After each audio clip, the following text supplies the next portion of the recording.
네, 안녕하세요. 지멘스의 이종학입니다. 오늘 여러분들께 제품 개발 검증의 가속화를 위한 심센터 AI 솔루션에 대한 발표를 할 수 있게 돼서 개인적으로 매우 기쁩니다. 일단 발표를 시작해 보겠습니다. 앞서서 이미 많은 분들께서 AI 그리고 최적화 관련된 솔루션들에 대해서 많은 발표들을 해주셨었는데요. 제가 오늘 이제 좀 초점을 맞춰서 다루게 될 AI 솔루션에 대한 것은 이제 지멘스의 심센터 히즈라고 하는 그 제품 안에 있는 AI 기능들입니다. 우리가 어떤 제품 개발하는 부분에 있어서 각각의 그 설계자분들이 여러 단계의 그런 업무를 진행하는 부분에 참여를 하고 계실 거예요. 그리고 그 과정에서 우리가 CA를 하거나 아니면 CAD 작업들 이런 것들을 하거나 아니면 어떤 실험적인 부분에 대해서도 많이 진행을 하시게 될 건데, 그런 부분에 대한 일련의 작업 절차들에 대한 것을 자동화시킬 수 있는 부분에 대해서 저는 좀 더 초점을 맞추고 그것을 어떻게 하면 더 효율적으로 시간들을 단축하면서 가속화시키는지 그런 부분을 좀 이야기해 볼 겁니다. 이런 부분에 대해서 우리가 어떤 프로세스 자동화에 관련된 여러 솔루션들, 앞서서도 이제 피도 쪽 관련된 부분들도 이제 많이 말씀을 해주셨었고, 저도 거기에 좀 추가적으로 내용들이 좀 다루게 될 텐데요. 우리가 이런 어떤 개발 업무 쪽에서 사용되어지는 굉장히 다양한 솔루션들이 있습니다. 이런 솔루션들을 우리가 직접 하나씩 실행을 하고 데이터를 넣고 어떤 작업을 처리하고 결과를 생성해내고, 그리고 그것을 또 그대로 끝나는 것이 아니라 다른 솔루션 또는 다른 업무 절차에 계속 이어서 데이터를 전달을 하고 그것을 또 어떤 과정들을 계속 진행을 하게 될 겁니다. 저희가 그런 앞서서 봤었던 그런 여러 가지 솔루션들에 대한 작업의 흐름들, 그리고 데이터들에 대한 흐름들을 유기적으로 구성을 할 수 있으면 어떨까?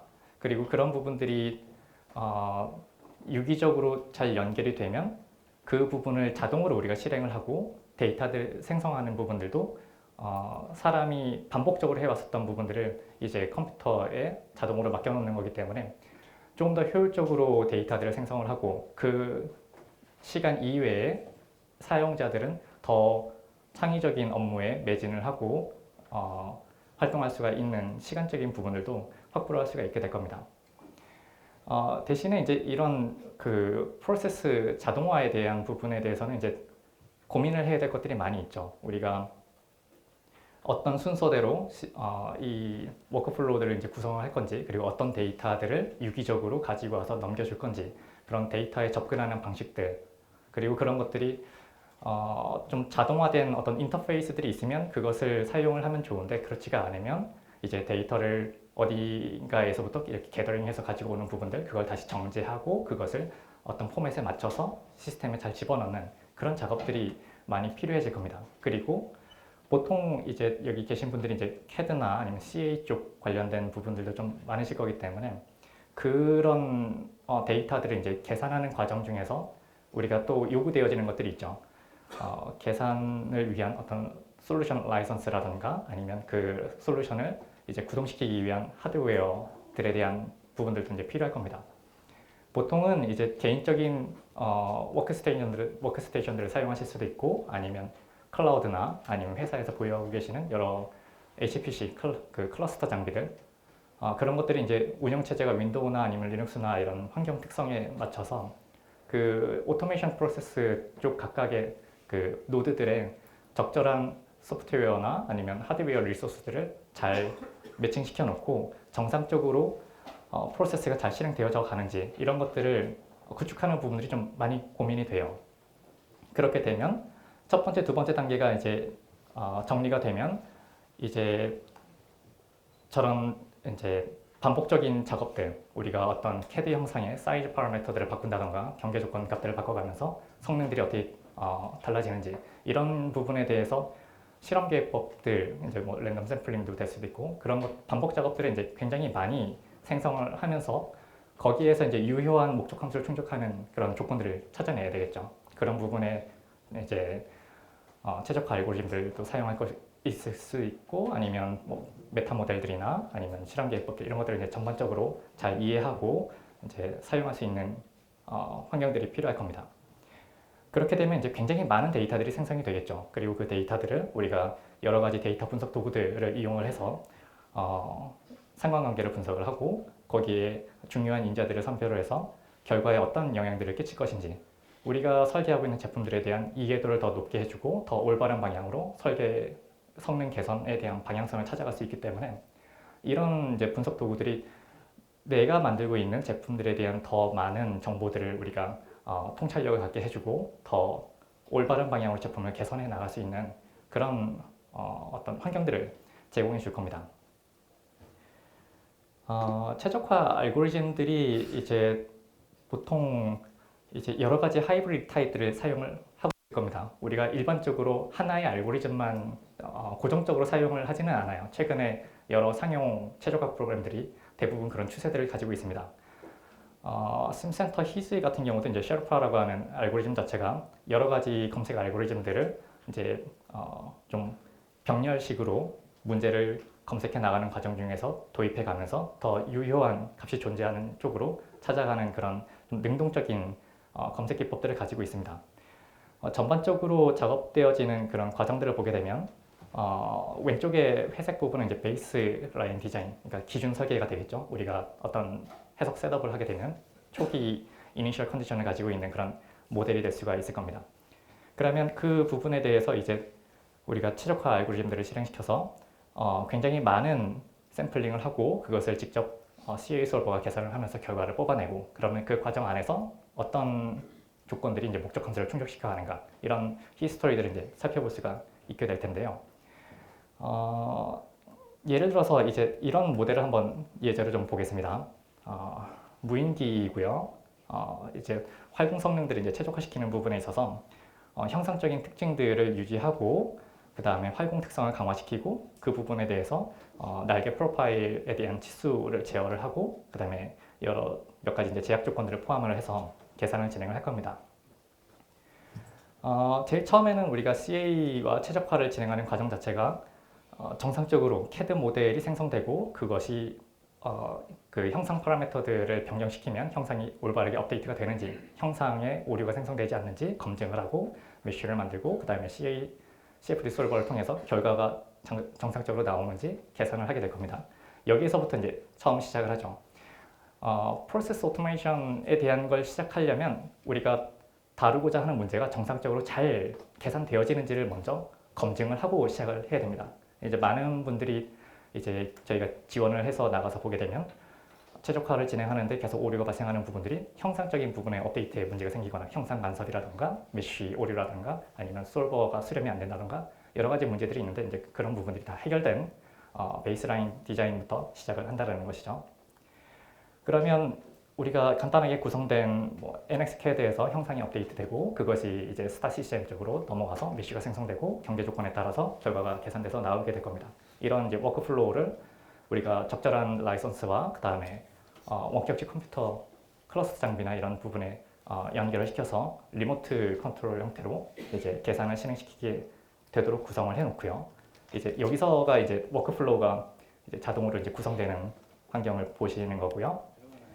각각의 그 항목들에 대해서 이제 우리가 어떤 인풋 파일들을 가지고 오게 되면 그 인풋 파일이 가지고 있는 정보들, 변수 정보들에 대한 것을 이제 최적화 쪽에서 값을 어떻게 바꿔 나갈 것이다. 이런 것들을 이제 등록을 시켜놓게 됩니다. 그러면 들어오는 정보들하고 데이터가 전달되어지는 흐름들 그리고 어떤 과정으로 시스템들이 서로 유기적으로 얽혀 있는지 이런 부분들을 보면서 누락된 정보들은 없는지 또는 뭐 단전된 데이터가 없는지 이런 것들을 확인해가면서 오류를 검증을 하고요. 이렇게 시스템 구성에 대한 것들이 이제 완료가 되고 나면 이제 계산을 진행을 합니다. 그러면 이제 많은 DOE를 계산을 해가면서 결과들을 추출을 하고 그 결과에 의해서 현재 목적 함수를 충족시키는 이제 최종 디자인이 무엇인지 이제 결과적으로 얻게 되는 것이죠. 그것을 가지고 이제 베이스라인 디자인과 나중에 검색이 끝나고 나서 베스트 디자인을 비교해 봤을 때 성능이 충분히 개선되어져 있는지 그런 부분에 대해서 디자인은 어떻게 변경되어졌는지 이런 부분들을 이제 비교해 볼 수가 있을 겁니다. 지금 같은 예제 같은 경우는 한 300개 정도를 디자인을 이제 진행을 했다고 하면 여기서는 이제 세로축이 높아지면 높아질수록 활공률이 높아질수록 성능이 좋은 부분이라서 가장 좋은 베스트 디자인들만 패스로 연결을 하면 보시는 그림처럼 나타낼 수가 있게 됩니다. 그런데 이제 이런 부분들을 우리가 CA 솔버들, 이제 유동 솔버나 아니면 뭐 전자기장 솔버 이런 걸로 진행을 하면 한 포인트 계산하는 데에도 굉장히 많은 시간이 걸릴 겁니다. 그리고 이런 작업들을 진행하는 이제 그 담당자 입장에서는 여러 가지 도전에 관련된 것들이 발생을 해요. 예를 들면 방금 말한 것처럼 CA 솔버를 실행시키는데 굉장히 오래 걸리는 문제가 발생을 할 것이고, 계산을 빨리 끝내고 싶으면 하드웨어 리소스를 굉장히 좋은 걸 써야 됩니다. 클러스터나 아니면 클라우드나 이게 많은 이제 병렬 프로세싱이 가능한 그런 걸 써야 될 것이고, 그리고 설계자 자체적인 부담은 내가 최적화를 한다고 하면 이전에 만들었었던 디자인보다 더 좋은, 성능이 더 좋은 디자인을 만들어내야 되거든요. 그런 부분이 현실적으로 가능할 것인가, 주어진 시간 안에서 그런 부분에 대한 고민들이 깊어질 것이고, 그 다음에 우리가 설계를 완료했다고 하면 이 완료된 설계에 대한 나의 신뢰는 어느 정도 있을 것인가, 우리가 설계자가 직접 더 다양한 검토를 해보고 어떤 불량이 발생할 수 있을 그런 불확실성에 대한 평가를 할 수 있을 만큼 여유롭지가 않죠. 그런 부분들도 이제 고민이 될 것이고, 그리고 이제 마지막으로는 데이터를 모두 굉장히 많은 데이터들을 만들어내 놓고 있을 거예요. 그러면 이것들이 새로운 제품을 개발하는 단계에서는 전혀 쓸모없는 데이터로 그냥 버릴 것인가, 이것을 다시 재사용해서 어떤 의미 있는 결과들로 활용하면 좋지 않을까, 이런 부분들이 고민이 많이 될 겁니다. 지금부터 이제 보여드릴 부분은 AI 시뮬레이션 프리딕터라고 부르는 어떤 좀 최적화 기능을 더 도와주는 새로운 좀 접근 방법이 될 수도 있겠는데요. 그림은 앞에서 봤었던 것과 이제 동일하게 시작을 합니다. 베이스 디자인이 있고요. 그 다음에 최적화 알고리즘이 이제 실험 계획법을 한 100개 포인트 정도를 이제 물리적으로 계산을 했다라고 가정을 해보겠습니다. 그래서 계산된 데이터들이 존재를 하고요. 그 다음에 생성된 데이터를 기반으로 AI 모델을 학습시킵니다. 그리고 그 이후 단계, 이제 100개의 디자인 포인트를 만들었으면 그 나머지 이제 101번부터 200번, 300번까지 반복 계산을 이제 계속 진행을 할 거예요. 그 과정에서 물리적으로 계산을 하는 실제 포인트들도 있을 것이고, 그 다음에 학습된 AI 모델이 이제 설계 영역을 탐색하면서 예측되어진 결과값을 이렇게 서로 협업 관계로 이 설계 영역을 검색을 해 나가게 됩니다. 그 과정 중에서 실제로 계산된 축적된 데이터들에 대해서는 아래 AI 모델은 계속 주기적으로 반복된 학습을 진행을 하면서 예측성에 대한 정확도를 계속 개선시켜 나가게 됩니다. 그래서 이런 과정들로 해서 이제 나머지 솔루션 부분들까지 모두 다 계산을 끝내고 나면은 이 상황에 대한 것을 우리가 좀 검토를 해보면 디자인의 개수를 300개를 계산을 했다고 하지만 이것을 디자인의 개수가 아니라 시간적인 관점으로 보게 되면 실제로 리얼 포인트를 계산을 하는 부분에만 시간이 소요됐을 뿐이고, AI로 예측되어지는 부분은 1초도 안 걸릴 만큼 짧은 시간 안에 그 설계 영역을 탐색해서 결과를 도출해내기 때문에 실제로 300개를 계산하는 것이 뭐 3일 걸리던 것이 하루로 줄어들 수도 있는 그런 장점을 가질 수가 있게 됩니다. 이것을 또 기존의 최적화 방식과 비교를 해보면 셰르파 알고리즘은 이제 300개를 모두 다 리얼 포인트로 계산을 했다고 하면 이제 AI를 같이 도입해서 학습된 모델을 가지고 설계 영역을 탐색시킬 때 굉장히 많은 시간을 단축시킬 수가 있게 되죠. 이거를 우리가 작업자 입장에서 보게 되면 일주일 안에 마감시켜야 될 어떤 업무량이 있을 겁니다. 그러면 이것을 가지고 AI 모델을 같이 병행해서 검색을 했을 때는 그만큼의 시간을 이제 단축시킬 수가 있는 거죠. 그러면 남은 시간 동안에는 뭐를 할까요? 더 많은 검색들을 반복시켜서 남은 기간 동안 더 좋은 최적화해를 도출해낼 수 있는 여유 시간을 확보할 수가 있습니다. 그래서 시간도 효율성으로 더 좋게 하고 최적화에 대한 어떤 결과도 더 나은 결과를 도출해낼 수가 있는 것이죠. 이런 부분들이 이제 두 데이터를 비교해서 보면 결과상으로는 크게 차이가 나지 않습니다. 그리고 AI 모델을 가지고 이제 검색하는 검색 이력들을 보게 되면 그래프 맨 아래에 있는 그래프를 보시게 되면 처음에는 검은색 라인이 수평으로 유지되다가 한 100개 포인트가 지난 이후부터 그래프가 상승하는 걸 보실 수가 있어요. 그리고 가운데 있는 그래프를 보게 되면 저기에서는 이제 실제로 계산된 파란색 포인트, 그 다음에 AI 모델이 예측해서 구한 포인트들, 그런데 그 예측한 포인트들을 이제 빨간색하고 초록색으로 나눠서 표시를 했습니다. 그리고 파란색 포인트를 보시게 되면 파란색 포인트는 지금 파란색 라인이 이어가면서 보고 있죠. 지금 저 예제 모델에서처럼 활공 특성은 높아져야 되는 것이 중요하기 때문에 높은 부분 쪽으로 파란색 그래프가 계속 상승 추세에 대한 표시가 나타나고 있습니다. 파란색 포인트들은 빨간색하고 초록색 포인트를 먼저 좀 설명드려보면은 설계 영역을 300포인트를 계산을 해서 검색해 나가는 동안에 실제로 우리가 피저블한 영역들, 그러니까 목적 함수에 가까운 부분들은 목적 함수를 달성해야 되니까 실제로 계산을 하고 검증을 해 나가야 되는 그런 포인트 데이터들입니다. 그런데 그 파란색 라인에서 많이 벗어난 부분들의 포인트들, 파란색, 초록색이나 빨간색 같은 경우는 피저블한 포인트들이 아니에요. 그러니까 제약 조건을 벗어났을 수도 있고 아니면 목적 함수와 멀리 떨어져 있어서 사용하기에 좀 부적합한 데이터들일 수도 있고, 그런 부분들을 리얼 포인트로 직접 솔버와 계산을 하면서 문제를 풀어가는 것이 아니라 AI 모델이 그 부분에 대한 예측 데이터를 가지고 검증을 해나가면서 실제로는 리얼 포인트를 계산하는 부분 쪽으로 하드웨어, 소프트웨어 리소스를 더 집중시킬 수가 있는 것이죠. 그래서 실제 검색에 대한 리얼 데이터를 뽑아내기도 하고 그 다음에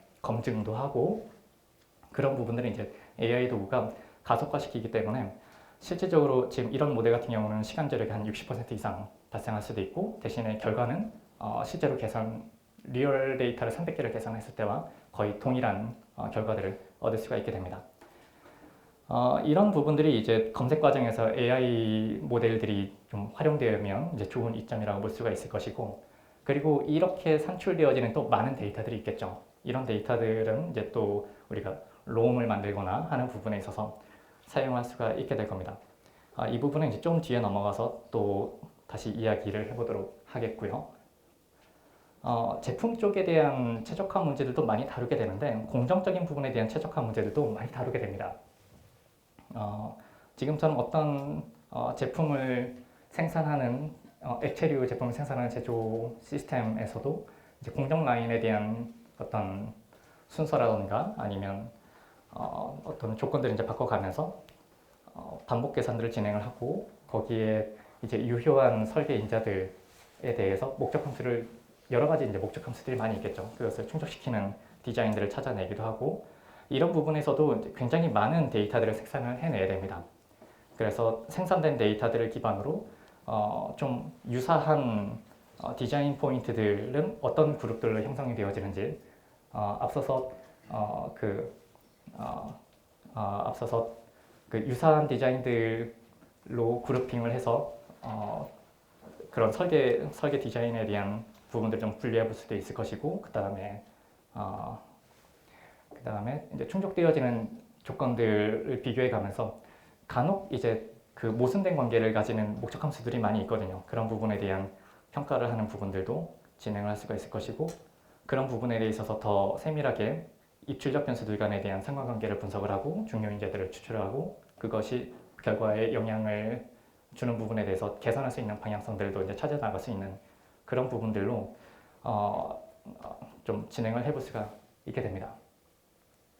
좀 이제 다른 또 사례 같은 경우에서도 이제 공정 라인을 최적화시키는 부분에 대해서 작업 순서나 아니면 라인을 경쟁시킨다던가 이런 과정들을 통해서 생산에 대한 병목도 줄이고 효율성도 향상시키고 또는 어떤 경로 최적화에 대한 부분들도 진행을 할 수가 있게 되는데 굉장히 많은 데이터들을 뽑아내야 되거든요. 이런 부분에 있어서 리얼 데이터를 계속 산출해 나가는 그런 접근 방식에다가 AI 모델을 더 도입하면 더 많은 데이터들을 많이 뽑아낼 수가 있게 됩니다. 그런 부분들이 지금처럼 어떤 CA 솔루션이나 아니면 공정 프로세스에 대한 그런 시뮬레이션들을 통해서 처리할 수도 있고, 아니면 공정 데이터 중에서 계측된 형태로 나오는 데이터들도 굉장히 많습니다. 그런 데이터들을 가지고 우리가 여러 가지 데이터 분석 도구들이 공개된 것들이 많이 있지만 그런 부분들을 이제 히즈 안에서 처리를 하게 되면 조금 더 그래픽적으로 쉽게 데이터들을 이제 그 후처리할 수가 있고 그것을 기반으로 이제 여러 메타 모델을 가지고 저는 이제 반응 표면 기반의 롬을 만들고 그것을 가지고 다시 공정 최적화를 할 수 있는 그런 부분으로 활용을 해 나갈 수가 있게 되는데 이 부분들의 이제 나중에 롬과 관련된 부분들 우리가 시스템 시뮬레이션을 하려면 어떤 각각의 시스템에 대한 특성들을 넣어줘야 됩니다. 그런데 그런 것들이 시뮬레이션을 통해서 또는 어떤 계측된 데이터를 통해서 그것을 롬으로 변경을 하고 그 롬을 이제 시스템에 있는 각각의 노드들에 반영을 해서 리얼타임으로 시스템에 대한 응답성을 도출해낼 수 있는 부분으로 이제 활용을 하는 것들이 가능해지는 거죠. 제가 앞서서 히즈에 대한 그 프로세스 오토메이션에 대한 이야기를 좀 많이 하게 됐는데요. 단순히 어떤 최적화 도구가 그 목적 함수를 충족시키는 용도만으로 쓰기에는 지금처럼 시스템 시뮬레이션의 어떤 롬 모델이나 이런 것들을 생성시키는 부분에 있어서 굉장히 많은 데이터를 산출해내는 그런 도구로서 활용되어질 필요성이 있다는 걸 좀 말씀드리고 싶었습니다. 이런 것들을 통해서 더 많은 문제들, 이런 프로세스 우리가 C를 통해서 데이터를 구하고 그것에 대한 수많은 데이터들을 가지고 이제 더 예측성이 높은 그런 모델을 통해서 롬을 만들게 되면 굉장히 다양한 부분에 활용을 할 수가 있게 되거든요. 지멘스의 히스뿐만 아니라 이제 지멘스의 그 심센터 롬 빌더 같은 경우에서도 이제 어떤 스태틱한 데이터들뿐만 아니라 시간 이력에 대한 또는 아니면 주파수 특성에 대한 그런 이력 데이터들을 가지고 와서 실험과 시뮬레이션에 대한 어떤 캘리브레이션 작업에 어떤 팩터를 찾는 부분으로 쓸 수도 있고 아니면 그것들을 대체할 수 있는 대체 모델들을 만들어서 이제 여러 시스템 시뮬레이션이나 아니면 어떤 액추에이터 쪽에 들어가는 그런 모델들을 만들어서 활용을 할 수도 있게 될 것이고요. 그런 부분들이 이제 어떤 활용되어지는 사례들을 보게 되면 CFD에서 계산되어는 굉장히 오랜 시간이 걸리는 문제들 이것들을 이제 롬으로 만들고 아메심의 저런 시스템 노드들에 반영을 해서 전체적인 응답을 구하실 수도 있을 것이고 그러면 이제 짧은 시간 안에 리얼타임으로 시간에 따라서 저런 배터리에 대한 어떤 전압 특성이나 온도 특성 이런 것들을 바로바로 볼 수가 있는 것이죠.